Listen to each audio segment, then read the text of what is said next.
विश्वास हर उस स्टूडेंट का जो कई बार की असफलताओं के बावजूद भी अपनी मेहनत पे भरोसा करता है और सफलता की राह की ओर आगे बढ़ता है। विश्वास उस हर माँ का जो इंतजार करती है अपने बेटे के कि भाई मेरा बेटा आएगा और कहेगा कि माँ आज मैं पास हो गया। विश्वास हर उस पिता का जिन्होंने न जाने अपने बेटे को सफल बनाने के लिए अपनी जिंदगी में कितने संघर्षों का सामना किया है।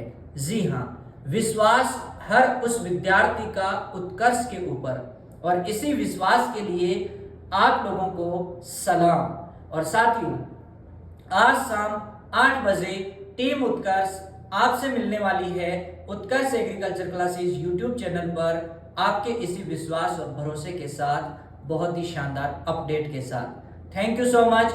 जुड़ना ना भूलें आज शाम 8 बजे। जय हिंद, जय भारत।